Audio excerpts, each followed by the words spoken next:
ओम नमस्ते धर्मप्रेमी सज्जन हो. आज आपण बघणार आहोत की ब्राह्मणाच्या पोटी जन्म घेतलेला जो पुत्र आहे तो जर गुणकर्म स्वभावरहित असला तर तो शूद्र होऊ शकतो का? म्हणजे आपण त्याला शूद्र म्हणू शकतो का?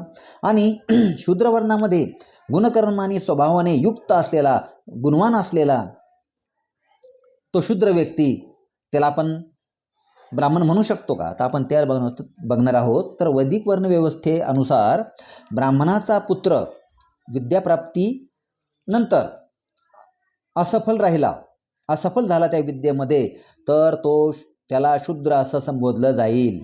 ठीक आहे, हे वेदानुसार सांगतोय तुम्हाला, एकदम मनाचं नाही. ठीक आहे. आणि एखादा शूद्रवर्णातील व्यक्तीचा पुत्र विद्या प्राप्त केल्यानंतर तो ब्राह्मण क्षत्रिय म्हणजे तो गुणकर्म स्वभाव सहित असावा आणि त्याने ते ज्ञान प्राप्त करण्याची त्याची जी जिज्ञासा आहे त्या जिज्ञासेने जेव्हा तो ज्ञान प्राप्त करायला सुरुवात करील आणि तो ज्ञान प्राप्त करील तेव्हा त्याला ब्राह्मण, क्षत्रिय किंवा वैश्य वर्णामध्ये तो कोणत्याही वर्णामध्ये प्रवेश करू शकतो. त्याच्या तो कर्मानुसार तिथं ओळखला जाईल.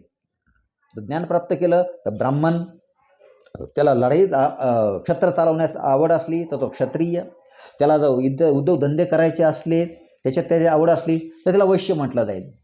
ठीक आहे ना. तर ज्या प्रकारे आजही आपल्या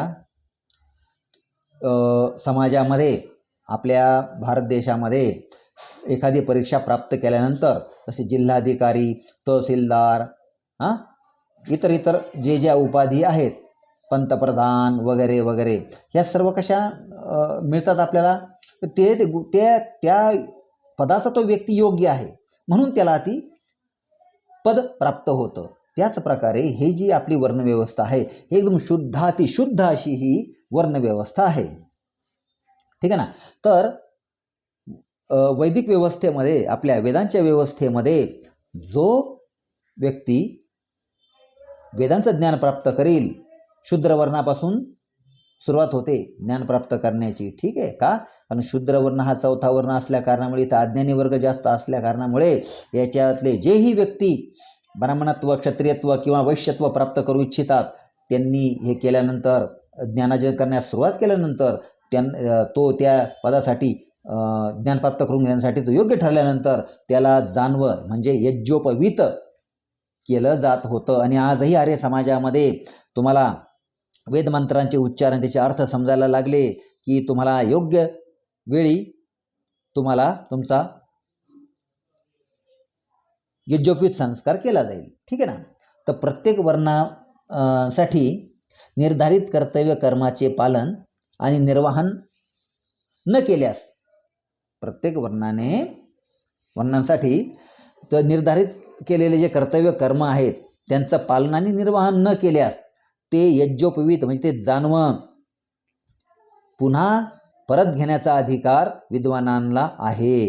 ठीक आहे. म्हणजे आपण कुठल्याही प्रकारचं मटण, मांस, मच्छी विच्छी, मद्यपान वगैरे, स्त्रीगमन वगैरे या सर्व गोष्टीपासून काय केलं पाहिजे? आपण अलिप्त राहिलं पाहिजे. जेव्हा आपण या गोष्टीपासून अलिप्त राहू तेव्हाच आपण ज्ञानी बनू शकतो. आणि पुन्हा हे सर्व यज्ञोपवीत धारण केल्यानंतर, आता जानवं धारण केल्यानंतर पुन्हा जो तो व्यक्ती चलबिचल मनामध्ये आली आणि त्यानं ते उलटे सुलटे कार्य करायला सुरुवात केली तर त्याचं जानवं विद्वान व्यक्ती काढून घेतात. हे लक्षात ठेवा. ठीक आहे ना. तर वैदिक इतिहासामध्ये वर्ण परिवर्तनाचे असे अनेक प्रमाण आपल्याला सापडतील. जसे ऐत्रेय ऋषी होते, ते दास किंवा अपराधीचे पुत्र होते, म्हणजे त्यांचे वडील असे होते. ठीक आहे ना. परंतु कोणी ऐत्रेय ऋषींनी ते ऋषीपदापर्यंत पोहोचल्या तर त्यांनी आपल्या गुणांनी उच्च कोटीचे ब्राह्मणत्व प्राप्त केले आणि त्यांनी ऐत्रेय ब्राह्मण आणि ऐत्रेय उपनिषद यांची रचना केली. बरं का. कशात जन्मले? अतिशूद्रामध्ये जन्म घेऊनही, आणि त्यांचे वडील अपराधी स्वरूपाचे असल्यानंतरही बघा ऐत्रेय यांनी काय केलं? उच्च कोटीचे ब्राह्मणत्व प्राप्त केले, ऋषीपद प्राप्त केले.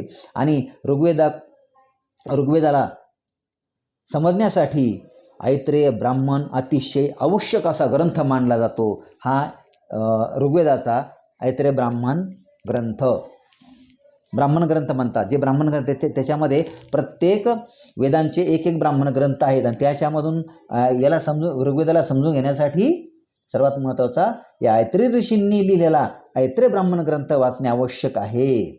आता दुसरा आहे आईलुशी ऋषी. आता हे दासीपुत्र होते, त्यांचे म्हणजे जुगार खेळणे, हिनचरित्र, अनेक बायांशी संबंध ठेवणे, नाही का, म्हणजे अशा ज्या याच्यामध्ये जन्म घेतलेले हे आईलुशी ऋषी होते. परंतु त्यांनी वेदाध्ययन केल्यानंतर म्हणजे वेदाध्ययन करण्यासाठी ते गुरुकुलामध्ये प्रवेश घेतला आणि गुरुकुलामध्ये येण्यास कुणालाही मज्जाव नाही आहे. ठीक आहे, चारी वर्णांना समान शिक्षेचा अधिकार आहे. तर वेदांचे अध्ययन केल्यानंतर आणि ऋग्वेदावरती त्यांनी अनुसंधान केलं आणि अनेक आविष्कार केले. कशामध्ये?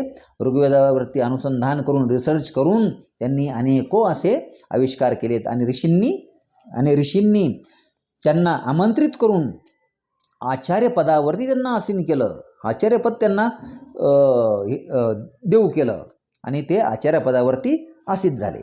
ठीक आहे. दुसरं आहे एक सत्यकाम जाबाल गणिका. हे वेश्येचे पुत्र होते. ठीक आहे ना. परंतु त्यांनी ब्राह्मणत्व प्राप्त केलं. कशानुसार? वेद अध्ययन करून ब्राह्मणत्व प्राप्त केलं. बघा, इथं कुठेही शिक्षेसाठी भेदभाव कोणालाही नाही. तर राजा दक्षाचे जे पुत्र होते त्यांचं नाव होतं प्रिषद. आता राजा दक्षाचे पुत्र त्यांनी क्षत्रिय, वडिलांप्रमाणे क्षत्रिय व्हायला पाहिजे होतं ना, परंतु ते काय झाले? ते शूद्र झाले होते. म्हणजे अर्थात त्यांनी हे सर्व ज्ञानापासून दुरावा केला होता, म्हणून ते काय झाले? शूद्र झाले होते. तर प्रायश्चित्त स्वरूपामध्ये त्यांनी तपस्या करून त्यांनी मोक्ष प्राप्त केला आणि उत्तर रामायणासारखी जी मिथ्या प्रक्षिप्त कथा आहे त्यानुसार शूद्रांसाठी तपस्या करणे मना आहे, असं कशात लिहिलेलं आहे? उत्तर रामायणामध्ये.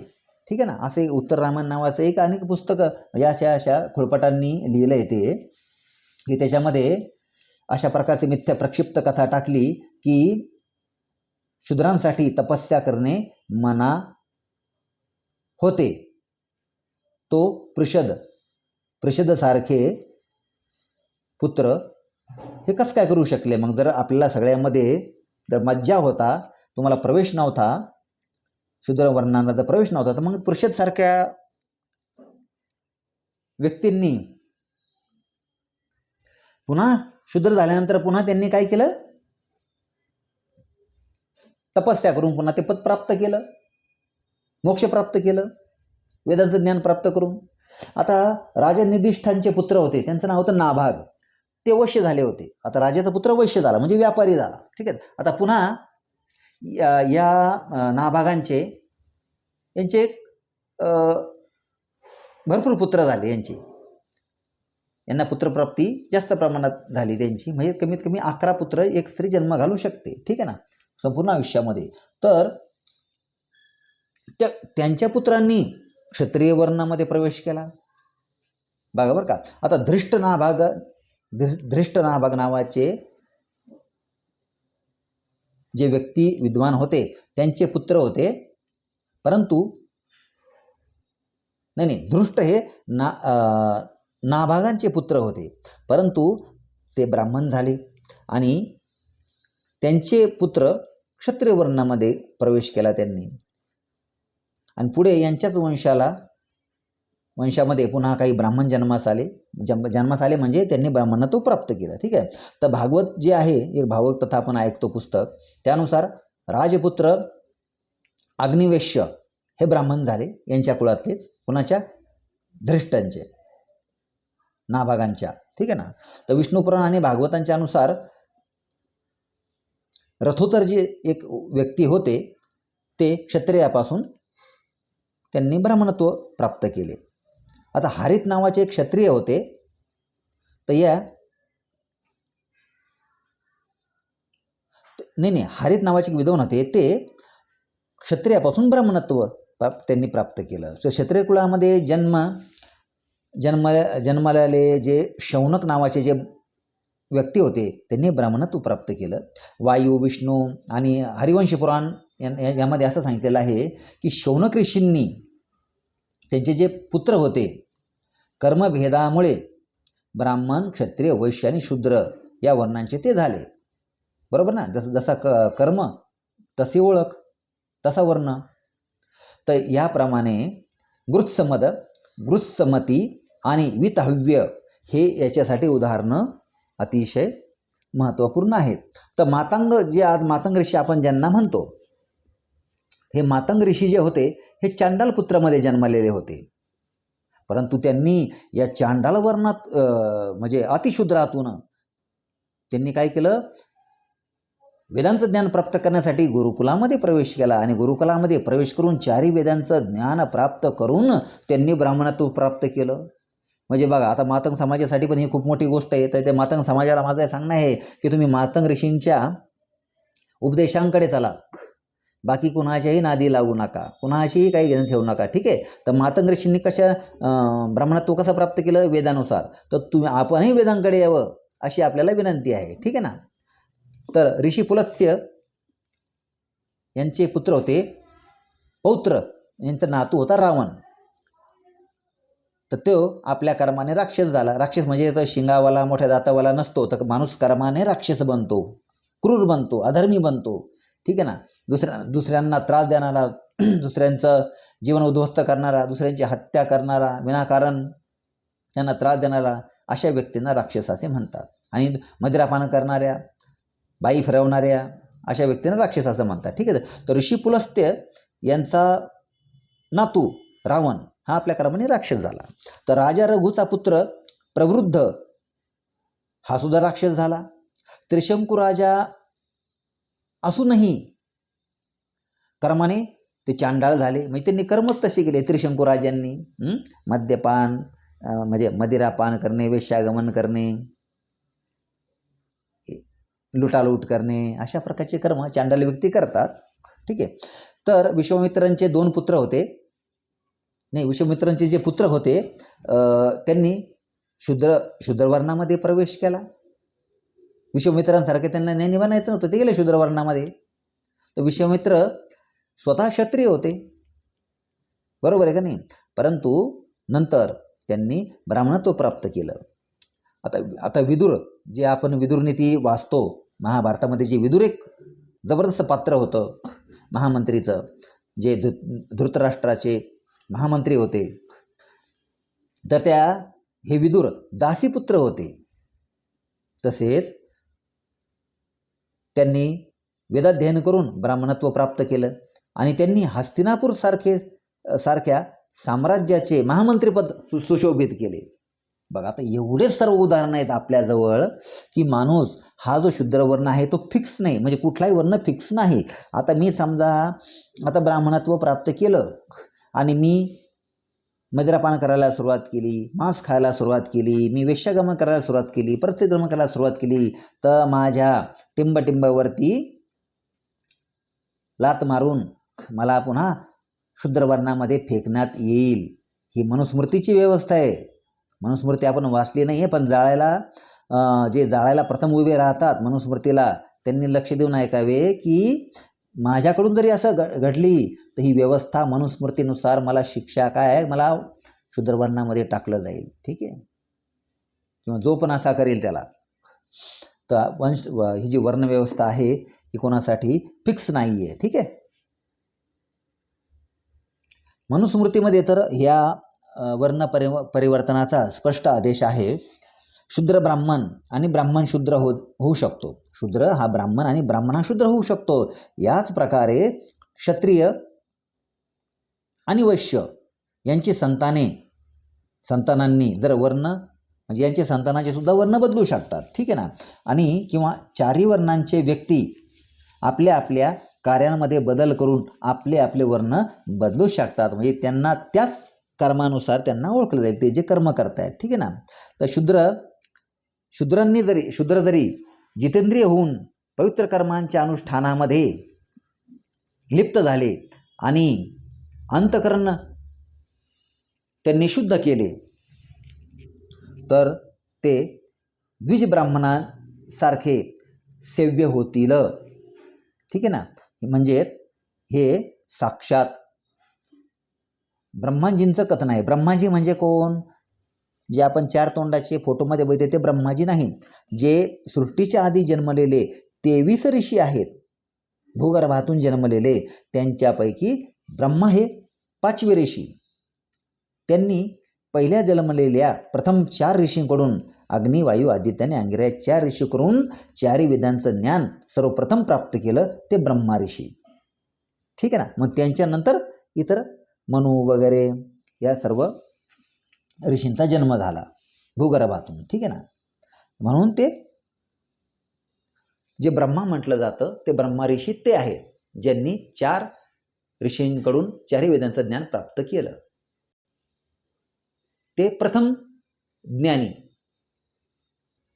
तर या ब्रह्माजींनी जे कथन केलं आहे ते त्यांच्या पत्नीला काय सांगतायत की देवी, याच सर्व शुभकर्म आणि आचरणांद्वारे शूद्र हा ब्राह्मणत्व प्राप्त करू शकतो आणि वैश्य आणि क्षत्रियत्वही तो प्राप्त करू शकतो. जसं जन्मना जायते शूद्र हा संस्कारात द्विध उच्यते. वेदपाठी भवेद विप्रः ब्रह्मा जानीति ब्राह्मणः. याचा अर्थ की जन्माने सर्व शूद्र जन्म घेतात. ठीक आहे ना.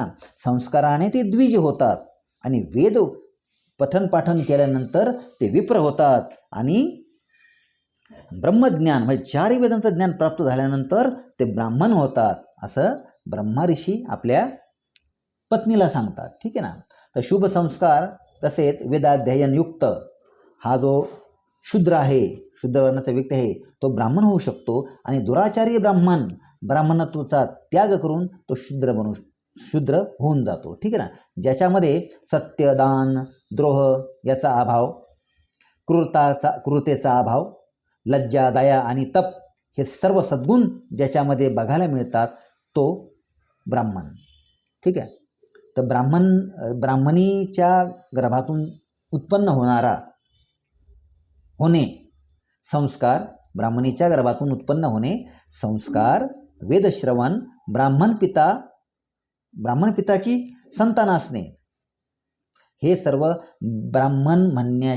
त्याला ब्राह्मण म्हणण्याचे कारण नाहीत, लक्षणं नाहीत. ठीक आहे ना. परंतु सदाचारानेच ब्राह्मण होता येतं.